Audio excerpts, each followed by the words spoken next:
नमस्कार दोस्तों, भक्ति सार में आपका स्वागत है। आज की इस भागदौड़ भरी जिंदगी में हम अक्सर खुद को अकेला और हारा हुआ महसूस करते हैं।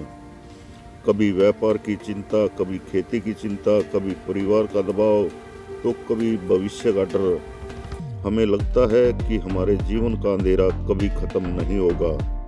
लेकिन याद रखिए, रात जितनी गहरी होती है, सवेरा उतना ही करीब होता है। हम अक्सर ईश्वर से शिकायत करते हैं कि मेरे साथ ऐसा ही क्यों हुआ।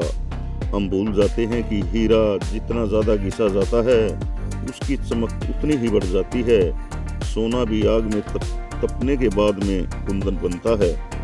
यदि आज आपकी परीक्षा हो रही है, यदि आप संघर्ष कर रहे हैं, तो इसका अर्थ है कि विधाता आपको किसी बड़े उद्देश्य के लिए तैयार कर रहा है। संघर्ष कोई सजा नहीं, बल्कि यह एक सीढ़ी है जो आपको आपकी असली शक्ति से परिचित कराती है।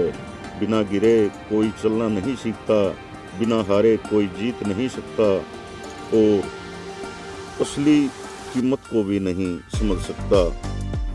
श्रीमद् भागवत गीता में भगवान श्री कृष्ण ने अर्जुन से कहा था, अर्जुन, इस नपुंसकता यानी कायरता को त्याग कर खड़े हो जाओ, यह तुम्हारे योग्य नहीं है। भक्ति का अर्थ केवल मंदिर में हाथ जोड़ना नहीं, बल्कि अपने कर्मों को ईश्वर को समर्पित कर देना है। जब आप यह मान देते हैं कि करने वाला वही है और कराने वाला भी वही है, तो आपके मन से हार का डर निकल जाता है। पांडवों के पास सेना कम थी, सुख सुविधाएं नहीं थी, लेकिन उनके पास धैर्य और धर्म था।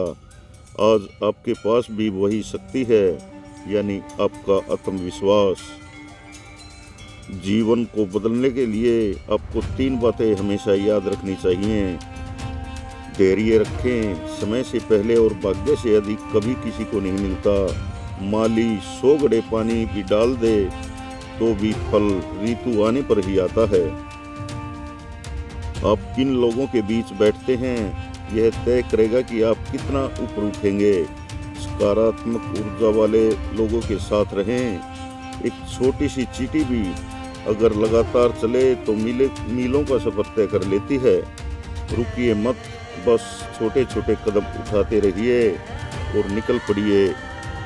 चलिए इस बात को एक छोटी सी कहानी से समझते हैं। एक बार एक शिष्य ने गुरु से पूछा, गुरुजी, जीवन में इतनी मुसीबतें क्यों आती हैं? क्या ईश्वर हमें सुख नहीं देना चाहता? गुरुजी मुस्कुराए।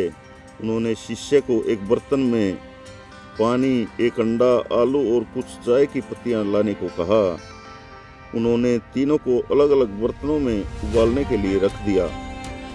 20 मिनट बाद गुरुजी ने कहा, देखो, गर्म पानी वही था, यानी मुसीबतें सबके लिए एक जैसी थी, लेकिन आलू जो पहले सख्त था, उबलने के बाद वह नरम और कमज़ोर पड़ गया। अंडा जो पहले नाजुक था, वह अंदर से सख्त हो गया, और चाय की पत्तियों ने तो कमाल ही कर दिया। उन्होंने खुद को नहीं बदला, बल्कि उस उबलते पानी को ही एक नया रंग और खुशबू दे दी। दोस्तों, यही हमारे जीवन का सार है। जब मुसीबतें आती हैं, तो आप पर निर्भर करता है कि आप क्या बनेंगे। क्या आप आलू की तरह कमज़ोर पड़ जाएंगे, या फिर अंडे की तरह कठोर और पत्थर दिल बन जाएंगे, या फिर आप चाय की पत्तियों की तरह बनेंगे, जो मुश्किल हालातों में भी अपनी महक नहीं खोती और पूरे माहौल को बदल देती है। याद रखिए, ईश्वर आपको तोड़ने के लिए नहीं, बल्कि आपकी असली खुशबू बाहर लाने के लिए उबालता है। अक्सर हम बाहर की दुनिया को बदलने में इतनी ऊर्जा लगा देते हैं कि अपने भीतर झांकना ही भूल जाते हैं। भक्ति का असली सार है स्वयं की खोज। जब तूफान आता है तो ऊंचे पेड़ गिर जाते हैं, लेकिन छोटी घास सुरक्षित रहती है, क्योंकि वह झुकना जानती है। जीवन में विनम्रता का अर्थ कमजोरी नहीं, बल्कि शक्ति है। प्रार्थना का मतलब केवल मांगना नहीं, बल्कि भगवान की मर्जी को स्वीकार करना है। जब आप हार मानने लगे, तो बस 5 मिनट के लिए मौन बैठें अपनी सांसों पर ध्यान दें और सोचें कि जिस परमेश्वर ने आपको यहाँ तक पहुँचाया है, क्या वह आपको आगे का रास्ता नहीं दिखाएगा। विश्वास रखिए, आपके मौन में ही हर सवाल का जवाब छिपा हुआ है। अंत में बस इतना ही कहूँगा कि आपकी वर्तमान स्थिति का अंतिम भविष्य नहीं है। ये अपनी धूल को झाड़िए और एक बार पूरे संकल्प के साथ आगे बढ़िए। याद रखिए, भक्ति सार का मूल मंत्र यही है कि ईश्वर आपके साथ है, बस आपको खुद को के साथ रहना होगा। अगर आपके मन में वीडियो से थोड़ी भी सकारात्मकता आए तो मेरे चैनल को सब्सक्राइब करिए, वीडियो को लाइक और शेयर करिए। धन्यवाद। जय हिंद, जय भारत।